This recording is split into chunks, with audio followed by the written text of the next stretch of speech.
नमः। नमो अरिहन्तानं नमो सिद्धानं नमो आयर्यानं नमो वज्रायानं नमो लोये सौसाहुरं नमो लोये सौसाहुरं।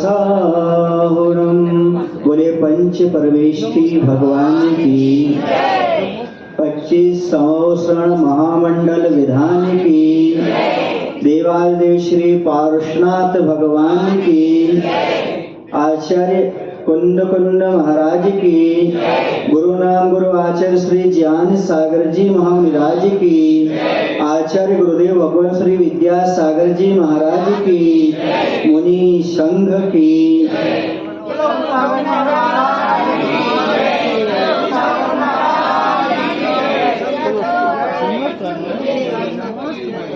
कभी कभी कुछ श्रद्धालुओं के मन में कई प्रकार के प्रश्न उत्पन्न होते हैं। प्रश्न ये उत्पन्न होते हैं, कहते भगवान का भक्ति करने वाला दरिद्र नहीं होता,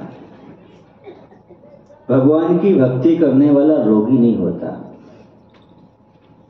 भगवान की भक्ति करने वाला संकट से नहीं घिरता। लेकिन ताली बजाने से पहले प्रश्न उत्पन्न होता है, भगवान की भक्ति करने वाला भी संकट में है। भगवान की भक्ति करने वाला दरिद्र भी है। उसकी परीक्षा होने को भगवान की भक्ति करने वाला वर्तमान में संकट से घिरा हुआ है।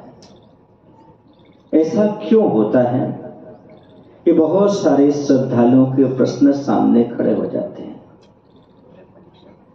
तो इसका एक ही उत्तर होता है, वर्तमान में जो फसल बो रहा है उससे खा नहीं रहा है। जो फसल बोई है वह तो कालांतर में मिलेगी, लेकिन जो पहले फसल बोई थी उसको अभी खा रहा है। बासा पाप का उदय चल रहा है, इसलिए ऐसी घटनाएं घट रही हैं। भगवान की भक्ति करते हुए भी, सही मार्ग पर चलते हुए भी, ये मात्र पूर्व कर्म का उदय हुआ करता है। एक बात हमेशा याद रखना, पूर्व में जो तुमने काम किया है वो तो आज तुम्हें भोगना ही पड़ेगा, उसमें आप कोई बदलाव नहीं ला सकते। लेकिन वर्तमान में जो हमारे लिए पाप का उदय आ रहा है उसको क्षमता से सहन करते रहोगे तो आगामी काल में जरूर आपको सुख सुविधा अपने आप प्राप्त होगी। ऐसा नहीं कि भगवान के भक्तों पर कभी कष्ट ना आए हों, हनुमान पर कष्ट ना आए हों, कृष्ण पर कष्ट ना आए हों, राम पर कष्ट ना आए हों। ये क्या पुण्यशाली जीव नहीं थे?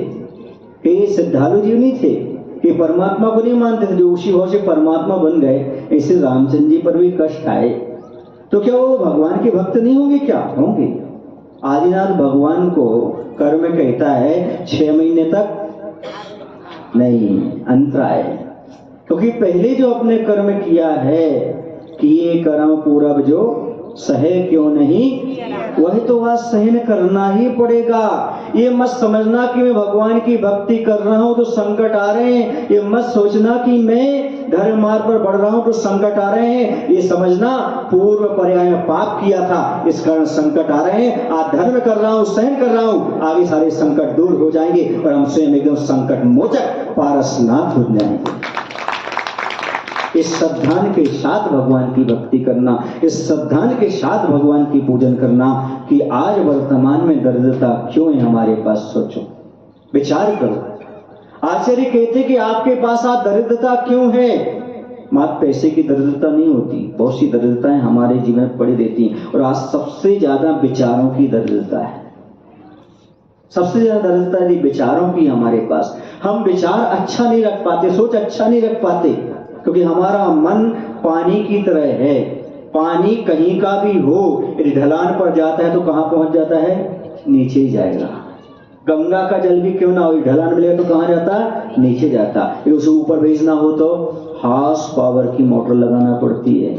ऐसे बुरे विचारों के लिए तो ऐसा ऐसा ऐसा बाढ़ आता है जिसको भी हिसाब नहीं। अच्छे विचारों के लिए बहुत प्रयास करना पड़ता, स्वाध्याय करना पड़ता, साधु संगति में करना पड़ता, सब कुछ करना पड़ता, तब जाकर के आदमी के अंदर बड़े विचार आ पाते हैं।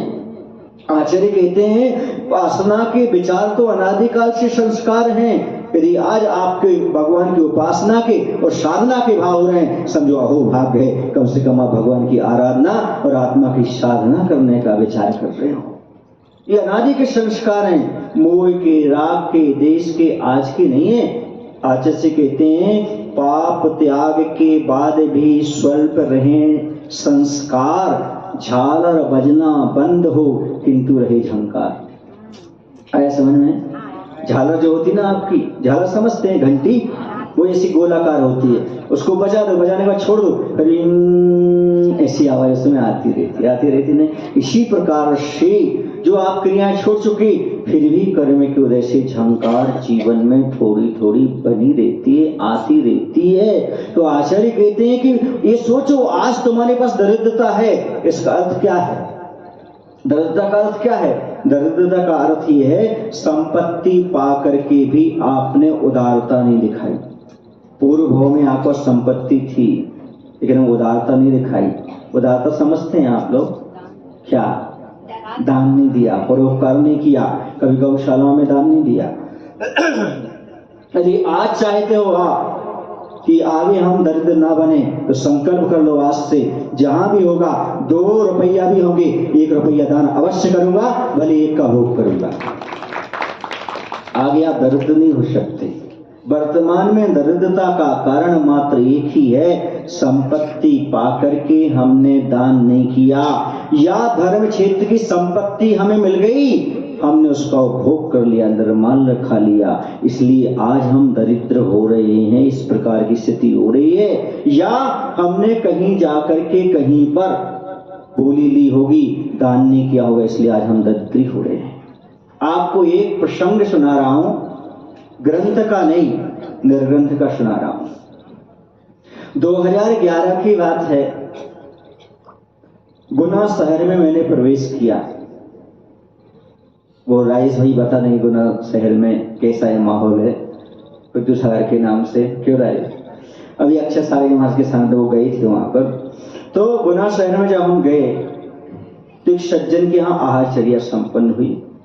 बहुत लमसम कारोबार समझ में आ रहा था उनका, बिल्डिंग देख करके, गाड़ी देख करके, सब कुछ देख करके, और मेरे चरणों में आकर के वो बोले, महाराज मैं आपको क्या बताऊं, बाहर से सब कुछ दिख रहा है लेकिन मैं बहुत लॉस में चल रहा हूं।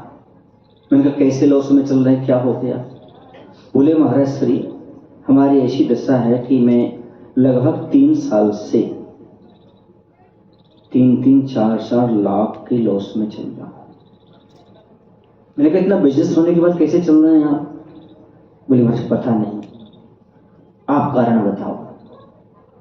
हमने उनके लिए 3 कारण बताए। हमने कहा मात्र 3 कारण से ही दरिद्रता आती है। सुन लेना, दरिद्रता दूर करने के लिए मैं कोई मंत्र नहीं फूंक रहा हूं, कोई श्रीफल वो फूंक करके नहीं दे रहा हूं, मात्र आगम सम्मत बात आपके सामने रख रहा हूं। आपको दरिद्रता क्यों है, दरिद्रता क्यों आती है, इसका कारण क्या है? तो आगम में मात्र 3 कारण मिलते हैं। एक तो मिलता है, उनको हमने समझाया, पहला पूर्व पर्याय में संपत्ति पाई थी लेकिन आपने दान नहीं दिया, इसलिए आज क्या आ रही है? दरिद्रता आ रही है। दूसरा कारण ये है, वर्तमान में आपने कहीं निर्मल द्रव्य का भक्षण तो नहीं कर लिया, कहीं ऐसा तो नहीं कि मंदिर के लिए आप चीज लाए हो आप 99 रुपए की चीज, लेकिन बिल आपने 100 का डाल दिया हो। 1 रुपया भी ये मत समझना वो भी निर्मल है, एक पैसा भी निर्मल है, एक दाना भी निर्मल है, ऐसा हमने उनको कहा, ऐसा तो नहीं किया।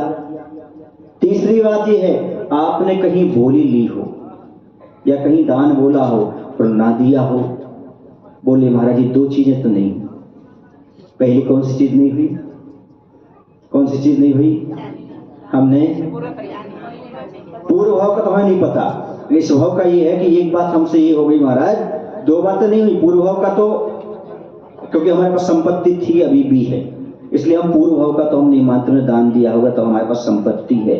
दूसरा, हमने निर्मल द्रव्य नहीं खाया। दो चीजें तो हमने नहीं की। तो उनका तीसरा क्या हो गया? बोले महाराज जी कि मंदिर का निर्माण हो रहा था, वो मंदिर का निर्माण भी लोग कर नहीं रहे हैं। मैं चाहता हूं कि जब तक वो करेंगे नहीं तब तक हम नहीं देंगे पैसे। हम बोल चुके हैं, हमने कहा नहीं, अभी जाओ, वो निर्माण करें या ना करें, आप दान करके आ जाओ, आपका कुछ नहीं बिगड़ता, वो जाने का काम। वो जाकर के वो जो बोला था उन्होंने वो दान दे करके आ गए। आने के बाद 1 महीने बाद आए, बोले महाराज जी 3 लाख के प्रॉफिट में हो गया। मंत्र समझ में आ रहा है? वो आज ये कहते हैं महाराज जी मैं जो हूं मैं आज बता नहीं सकता, बस आपकी कृपा से। मैंने कहा मैं अपनी कृपा से नहीं हूं, आपने अपने ऊपर कृपा की, उससे हो। तो इसलिए मैं कह रहा हूं विधान में आप बैठ रहे हो, दान कर रहे हो, अच्छी बात है, पर उतना ही दान बोलना जितना आप कर सको। उससे डिले मत करना, जल्दी दान देने का भाव बनाना। और अभी आपके पास 2 रुपए हो तो 1 रुपये दान करना, तुम्हारे पास 4 रुपये अपने आप आ जाएंगे। विश्वास करना, एक श्रद्धा रखना। क्योंकि यहां पर तो आम के आम और गुठलियों के दाम है। विधान का भी आनंद आ रहा है और इसके आपके धन के माध्यम से पशुओं का संरक्षण भी हो गया, दया के क्षेत्र में भी जा रहा है। ऐसा सौभाग्य बहुत कम लोगों को प्राप्त हो पाता है। तो आज वर्तमान में दरिद्रता का कारण क्या रहा? 3 हमने कारण बता रहे। उदारता दिखाइएगा आज ही। अच्छा, मैं एक पूछना चाहता हूं, आपके औरंगाबाद में आसपास बहुत सारे लोग प्रसिद्ध होंगे, किसमें? करोड़पति में, धनवानों में। उदार कितने लोग हैं? धनवानों में बहुत से लोगों का नाम आता होगा, तो उदारता में किनका नाम आता है? उदारता समझते हैं? दान देने में अरे दानी है, ऐसा कितने लोगों का नाम आता है? धनवानों में नाम कमाना बड़ी बात नहीं है, धनवान भी तो नरक चले गए, लेकिन जो दानी हुए हैं, उदार हुए हैं, वो कभी दुर्गति के पात्र नहीं हुए, हमें सदगति के पात्र हुए। यहां भी सम्मान पाया है और परभाव में भी उन्होंने सम्मान को प्राप्त किया है। एक सज्जन हमारे पास आए, महाराज जी हमें ऐसा आशीर्वाद दीजिए कि मैं भी धनवान बन जाऊं। मैंने कहा बिल्कुल मत मांगो ऐसा आशीर्वाद, ये मांगो हे महाराज ऐसा आशीर्वाद दो हमारी कंजूसी छूट जाए, हम भी उदार हो जाएं, धन अपने आप बढ़ जाएगा। भगवान से कभी का मत कहना कि भगवान मैं धनवान बन जाऊं, भगवान से कहना भगवान मेरी कृपणता छूट जाए, धन कम नहीं है, मेरी कंजूसी छूट जाए। नहीं महाराज जब बहुत हो जाएगा ना तब दान करूंगा। अच्छा बहुत किसे कहते हैं? इसकी परिभाषा है आपके पास? बोलो ना, बहुत किसे कहते हैं? बहुत किसे कहते हैं? कुछ नहीं, धन के मामले में बहुत कभी होता ही नहीं। भोजन के मामले में, धन के मामले में बहुत कभी होता ही नहीं। कितना भी कमा लो सुनील, कभी वो बहुत होता ही नहीं, ये मान करके चलो। पहले आदमी 1000पति था, है ना, अब करोड़पति हो गया। अब चाहता मैं अरबपति हो जाऊं। मैं कहता हूं ना तो 1000पति हो ना करोड़पति हो, अपने पत्नी के पति बने रहो, बहुत बड़ी बात। वरना अरबपति के चक्कर में पत्नी को छोड़ जाते, बच्चों को छोड़ जाते हैं और विदेश में जाकर के पैसा कमाने लगते हैं। होता है कि नहीं होता है? होता है। कहने का तात्पर्य मेरा इतना ही है कि जितना ही आपके पास है उसमें उदारता दर्शाने का प्रयास करिएगा, क्योंकि जितना भी आपके पास है वो आपके लिए पर्याप्त है, ऐसा मान करके चलिएगा। प्रकृति सबको देती है, चींटी को कण भर, हाथी को मन भर। बोलो ना, मिलता है कि नहीं मिलता है? आप तो बीच के हो, आपको तो मिल ही जाएगा कहीं ना कहीं से। इतना तो व्यक्ति, और एक बात बता दूं आपको, जिनेंद्र भगवान का भक्त कभी भिखारी नहीं होता, कभी भूखा नहीं सोता। उसके पास अपने आप व्यवस्था बन जाती। उपवास है तो बात अलग है, आप सोचो हम भी भूखी सोए थे तो उपवास की बात अलग है, लेकिन कभी वह दरिद्री नहीं होता, कभी वह भूखा नहीं रहता। यदि सच्चा जिनेंद्र भगवान का भक्त है तो दुनिया में चले जाना आप। और कई लोगों की धारणा है जिनी अमीर क्यों होते हैं, कुछ की धारणा ये है कि अपने भगवान जो है ना उनके पास जेवर एवर सब है, लेकिन जिनियों के भगवान सब छोड़ चुके, इनने उठा लिए सारे के सारे, इसलिए अमीर हो गए। लेकिन ध्यान रखो, किसी के देने से कोई अमीर नहीं होता, किसी की छीनने से कोई गरीब नहीं होता। किसी किस्मत तुम बना नहीं सकते, किसी की किस्मत तुम छीन नहीं सकते। कहां पर जंगलों में रहने वाला, जंगलों में उत्पन्न होने वाला भी जाकर के राजा बन जाता है, महाराजा बन जाता है। ये सब क्या है? पुण्य प्रकृतियों का फल है। मैं दान के बारे में 3 बातें करना चाहता हूं। दान जो है वो क्रिया है, कि दान आपकी रुचि है, कि दान आपका धर्म है। धर्म है। धर्म कब करना चाहिए? रुचि है। अब अभी समझाएं तो क्रिया पे आ जाओगे यार। दान क्रिया है, दान रुचि है, कि दान धर्म है? अच्छा ये बताओ, जब जरूरत होती तब दान करते हो कि हमेशा ही करते हो? कितना रुपया रोज करते? अच्छा, कमाते कितना हो? कमाते कितना हो, दान कितना करते हो? दूसरा प्रश्न, यदि दान धर्म है तो पूछना चाहता हूं, आपने जेब में से पैसा निकाला ना, सामने गुल्लक है, बच्चे से कह लो बेटा ये पैसा इसमें डाल दो। आपने 50 निकाले थे जेब में से, कितने डलवाए? 1 रुपया डलवाया। 1 डलवाया, एक जो खरा हरा नोट था जो भी 1 डलवाया, बाकी कहाँ रख लिए? जेब में। बच्ची ने पूछा, बच्चा नादान है, कुछ नहीं जानता वो दान पुण्य, पापा इसमें क्यों डाल रहे हैं? बेटा इसमें डालने से कई गुना मिलता है। क्या इसमें डाल? तो बेटा पूरे, पता नहीं, पूरे डाल दो ना, फिर पूरे डाल दो। आप पूरे डाल देंगे क्या? मैं पूछना चाहता हूँ, बेटे ने पूछा कि पिताजी इसमें पैसा डालने से क्या होता है? आपने कहा कई गुना बढ़ता है। बेटे ने कहा पूरे डाल दो। अब क्या जवाब दोगे आप? दूसरे को समझाने के लिए प्रश्न है, ये उत्तर है कि कई गुना बढ़ता है। यदि सावधान होता, जितने निकलते पूरे चले जाते उसके अंदर। दूसरा प्रश्न करूं, जब आपने नोट निकाले, 4 खड़खड़े थे, एक थोड़ा गंदा सा था, गुल्लक में कौन सा जाएगा?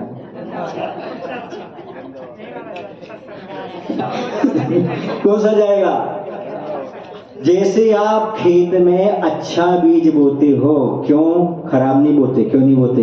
क्योंकि अच्छा प्राप्त करना है। तो वैसे दान भी अच्छा दिया करो, अच्छा आपको अपने आप प्राप्त करो। खेत में तो ये मानसिकता रहती है, अच्छा बीज डालेंगे अच्छी फसल आएगी, गुल्लक में अच्छा डालेंगे अच्छा, ये वहां पर भाव क्यों समाप्त हो जाता है? दान क्रिया है, दान रुचि है, दान धर्म है। ये आप स्वयं सोच लीजिएगा। दान दे मन, अरे हमने वहां दान क्यों दे दिया, हमने क्यों लिखवा दिया? याद रखना, दान देने के बाद 2 काम कहीं मत करना जीवन में। लिख लो अपनी डायरी में, दान दो या ना दो, 1 रुपए का दो, 5 रुपए का दो, पर 2 काम कहीं मत करना। दान देने के बाद अहंकार मत करना, और दान देने के बाद पश्चाताप मत करना। तुम्हारा दान सार्थक हो जाएगा। ताली अच्छे से क्यों नहीं बजाए? लगे तो लोग बैठे। दान देने के बाद 2 काम नहीं करना, कभी पछताना नहीं, मैंने दान क्यों दे दिया।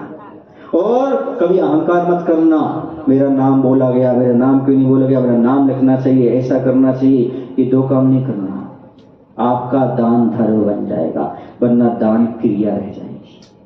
दान क्रिया अलग चीज है और दान धर्म अलग चीज है। यदि आपने दान दिया, दान देने के बाद आपने अपना नाम चाहा, तो एक बार बता दूं, आपने दान दिया तो लोभ कसाई कम हुई, लेकिन जैसे ही आपने नाम चाहा, मान कसाई आ गई। एक कसाई कम की, एक बढ़ा ली, क्या हुआ? आपका क्रिया ही तो हुई। धर्म कहाँ बना, रुचि कहाँ बना?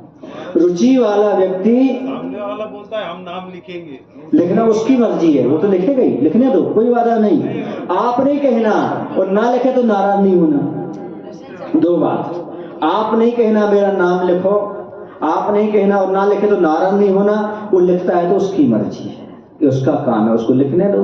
वो चाह रहा है तो कोई सामने वाले को प्रेरणा मिलती है। हाँ, प्रेरणा के लिए लिख रहा तो कोई बात नहीं है, पेरने के लिए नहीं लिखना कि नहीं मेरा लिखो ही लिखो, उसको पेरो मत, मेरा कहना समझ। पेरना समझते हैं, हाँ, प्रेरणा, सामने वाले को प्रेरणा, उसका मंच पर बोला ना, उसने दान दिया, प्रेरणा मिलती है, शिक्षा मिलती है, दूसरे दान देते, उसकी शिक्षा अलग। लेकिन मान बढ़ाई कारणे जो धन खर्चे मूड, मर के हाथी भयो और लंबी लटके सूंड। सुने ना, ये किसके लिए दिया था तुमने दान? नाक का सवाल। किसका सवाल? राजेश जी अच्छे सुनना, ये नाक का सवाल है।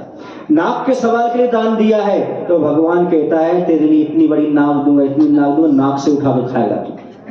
नाक का सवाल है। तो हाथी कितनी बड़ी नाक होती है? वो नाक ही है, उसे वो सांस लेता उसी से उठाएगा, नाक से उठाएगा और नाक से डालेगा। क्यों? क्योंकि नाक का सवाल है ना। तुम जो काम नाक के लिए करोगे, याद रखना, तो बरकर की इतनी बड़ी नाक मिलेगी। और पूंछ कितनी मिलेगी? पूंछे कोई नहीं है, पूंछ इतनी सी होती है। हाथी की पूंछ कितनी होती है? पूंछ गई, नाक ही रह गई, कोई नहीं पूछेगा। समझ में आ रहा है आपको? कितने बड़ी बड़ी चीजें बताएंगे, इसको ध्यान में तो रखो। और आप लोगों ने दो और देखा होगा, दो चीजें देखी होंगी आपने।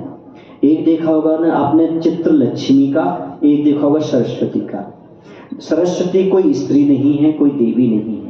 लक्ष्मी कोई स्त्री नहीं, कोई देवी नहीं है। फिर ये सब बनाया क्यों गया उनको?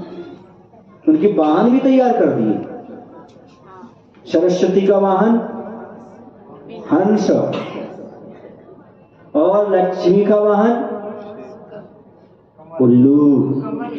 उल्लू आपने नहीं देखा होगा, अच्छा देखने जरा खोज कर लेना।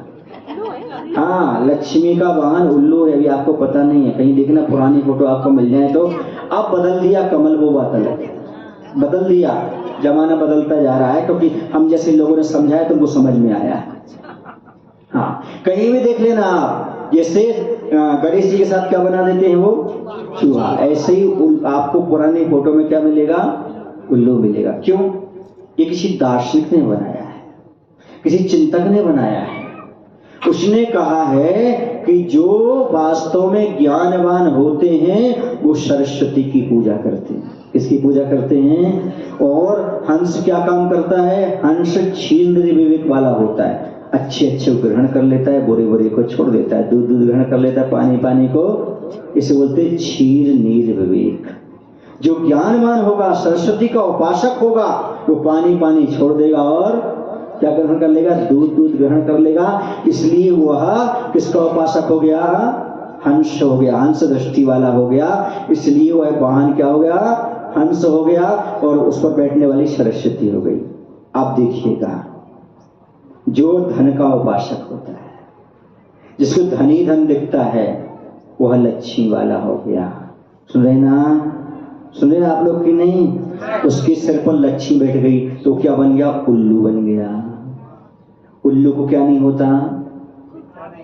कब नहीं दिखता? दिन में नहीं दिखता। जैसे उल्लू को दिन में नहीं दिखता, सूर्य नहीं दिखता, वैसे ही धनाढ्य व्यक्ति को न तो गुरु दिखते हैं, ना प्रभु दिखते हैं, और न धर्म रूपी सूर्य दिखाई देता है। उसे मात्र रात्रि का अंधकार में ही नजर आता है, पाप में ही नजर आता है। उसका सारा का सारा दिन पाप में व्यतीत हो जाता है। अब समझ में आया? उल्लू बनना है कि हंस बनना है? वो तो पता है, बने क्या हो।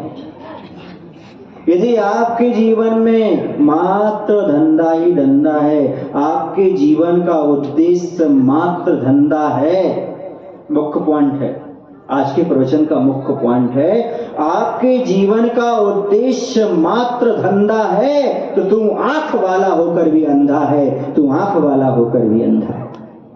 मात्र जीवन का उद्देश्य धंधा है, पैसा कमाना ही मात्र जीवन का उद्देश्य है, तो समझो तेरे पास आंख होते हुए तू कैसा है? अंधा है। क्यों? क्योंकि तू भगवान को भूल गया, तू भक्ति भूल गया, सब कुछ भूल गया, मात्र तुझे एक धन ही दिखाई दे रहा है। तो सोचो, दान क्रिया है मात्र देना, दान रुचि है श्रद्धा के साथ देना, दान धर्म है अपना कर्तव्य समझ करके प्रतिदिन देना, ये दान धर्म होता है। कितने लोग हैं जो दान धर्म कर पाते हैं? बहुत कम लोग हैं जो दान धर्म कर पाते हैं। ये हमारा धर्म है, हमारा कर्तव्य है, हमें दान देना है। जहां जरूरत होती है वहां दान दे देते, जहां पर मांगते वहां पर दान दे देते हैं। देखो, आपकी दुकान पर ग्राहक आता है कि नहीं आता है? आता है, उसको सामग्री देते हो और क्या कहते हो, पुनः पधारो, फिर से आना। बोलो ना, कहते ना, ऐसे ही कोई आपसे चंदा मांगने आए तब आप कहते हो पुनः पधारना, फिर से आना, फिर से मांगने आना, फिर से दूंगा। बोलो ना नहीं, क्यों? क्योंकि आपको ही समझता है कि कोई व्यक्ति, आपने कहा विपिन से, विपिन भैया गौशाला को जब जरूरत पड़े हम तैयार हैं, हम देने के लिए तैयार हैं। कहा आपने? कहा होगा, बहुत से कहा भी होगा। जिसने नहीं कहा तो संकल्प कर लो, जहां जरूरत है वहां बिना मांगे अपना दान देना चाहिए, वहां पर जरूरत है वहां पर हम दान देंगे। दरिद्रता का नाश इसी से होता है और कोई तरीका नहीं है दरिद्रता को समाप्त करने के लिए। देखो, एक सज्जन हमसे बोले, महाराज जी हम लोग बुंदेलखंड वालों जैसे दान नहीं कर पाते। उन्होंने हमसे बोला, हमने कहा क्यों भैया?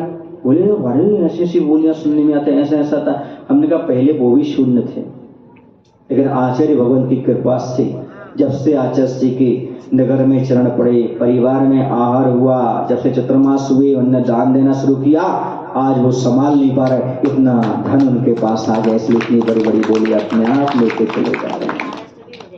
सोना ध्यान रख, बिल्कुल। अब महाराष्ट्र में आज से चरण पड़े हैं, यहाँ भी बहुत अच्छा होगा, यहाँ भी उदार होते चले जाएंगे, सब काम बनता चला जाएगा। साधु संगति का यही तो असर होता है। आचार्य ने मुखमाटी ग्रंथ में लिखा है, साधु संगति का यही तो प्रभाव है। भले वर्तमान में श्रावक साधु न बन सके, पर संतोषी अवश्य बन जाता है, संतोषी अवश्य बन जाता है, और श्रद्धान उसके अंदर आ जाता है। ये सब दान देने का प्रभाव ही है। मैं 2019 में पुष्पदन सागर जी और अभी सिद्धांत सागर जी राजस्थान, वो हम तीनों लोग शिखर जी की वंदना करने के लिए गए, वहां से लौट करके आ रहे थे। तो एक अमर पाटन नाम का गांव पड़ता है। कौन सा? अमर पाटन है कि ऐसा कुछ? नहीं, सतना के पास है। वहां से चल करके आ रहे थे तो एक सुनील कुमार जैन मिले हमें, है ना। नेहा गारमेंट्स के, नेहा परिवार के नाम से प्रसिद्ध है वो आज वर्तमान में उस इलाके में। किस परिवार से? नेहा परिवार, वहां अमरपाटन में उनका नाम प्रसिद्ध है। जब वो हमारे साथ बिहार करके आ रहे थे तो हम लोग को जल्दी आना था। उन्होंने बहुत निवेदन किया, महाराज जी आप अमरपाटन चलिए, अमरपाटन चलिए, अमरपाटन चलिए। नहीं जा पाया क्योंकि जल्दी आना था, निकलना था। और ऐसा हुआ कि उन्होंने हमें संस्मरण सुनाया। बोले महाराज जी मैं आपको क्या बताऊं। हमने क्यों? बोले आचार्य की कृपा दृष्टि नहीं करती इस तरफ, 83 के बाद आए नहीं है हमारे ईश्वर। हमने क्या कारण है, क्या है? बोले महाराज मैं क्या बताऊं, हमारे नगर में आचार्य के 83 के लगभग चरण पड़े थे। नगर में सब लोगों ने चौका लगाया, हमारे यहाँ ऐसी स्थिति नहीं थी कि मैं चौका लगा सकता था।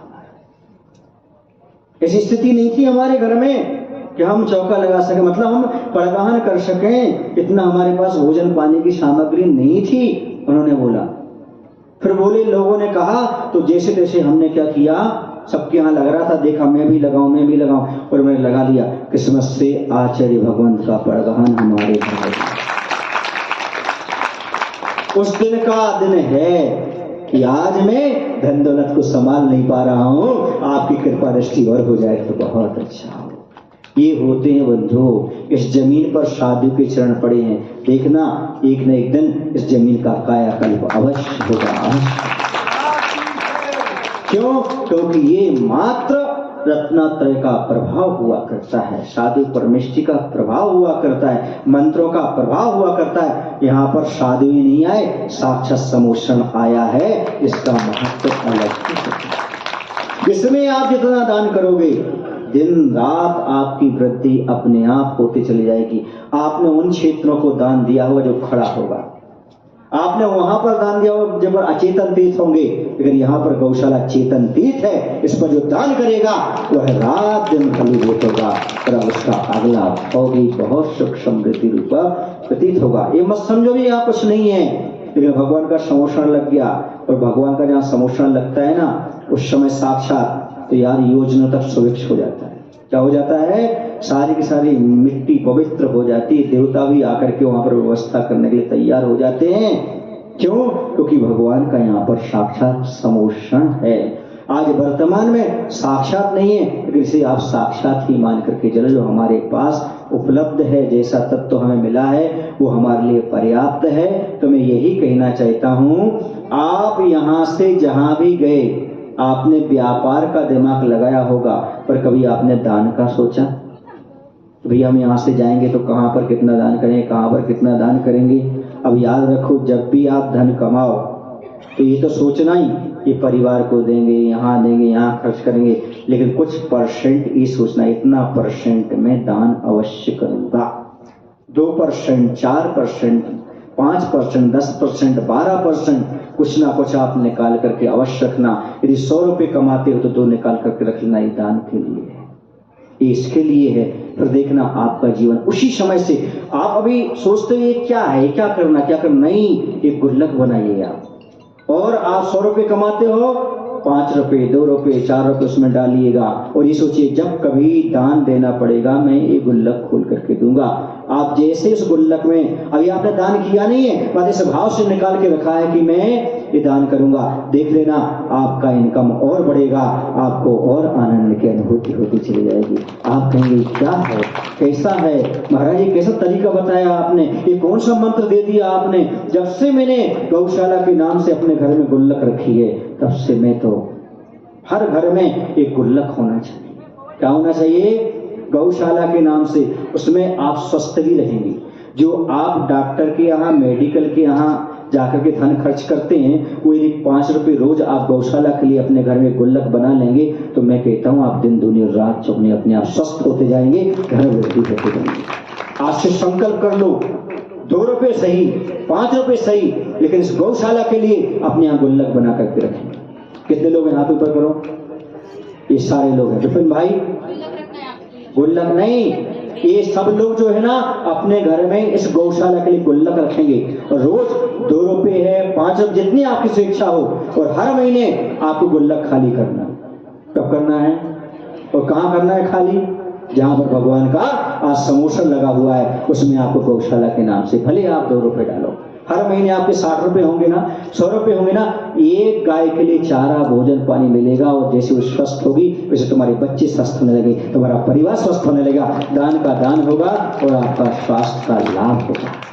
इससे ये नहीं कह रहा हूं 1000 रुपये, करोड़ रुपए की दान की बात नहीं कह रहा हूं और रुपए की बात नहीं कह रहा हूं, बात ये कह रहा हूं तुम्हारे दान धर्म बनना चाहिए।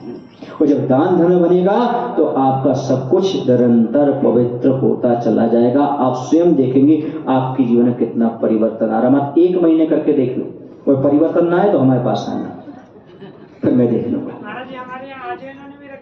हाँ देखो कितनी अच्छी बात है। हाँ, जो भले जैन कुल में उत्पन्न नहीं हुए, तो उन लोगों ने भी दया के क्षेत्र में, क्योंकि वो समझते हैं दया से बड़ा कोई धर्म नहीं होता, अहिंसा से बड़ा कोई धर्म नहीं होता। अरे भैया, आप अचेतन तीर्थों में मना नहीं करो, खूब दान करो, करोड़ों में करो, लेकिन कम से कम जीव दया के बारे में सोचो।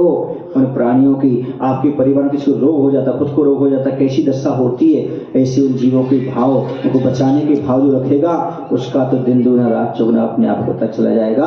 बोले महावीर भगवान की जय, आचार्य विद्यासागर जी महाराज की जय। बोले हे प्रभु, हमारे जीवन में इतनी शक्ति, इतनी बुद्धि आ जाए ताकि हम दान को क्रिया ना माने, रुचि ना माने, लेकिन धर्म को स्वीकार करते हुए दान धर्म को हम बनती कोशिश शक्ति के अनुसार अपना सकें। ऐसी शक्ति, ऐसी बुद्धि देने की कृपा करें। नमो शिवाय। बोले आचार्य विद्यासागर जी महाराज। साक्षात शास्त्री उत्तम सागर जी, कोतु सागर जी महाराज की, समस्त आचार्य संघ की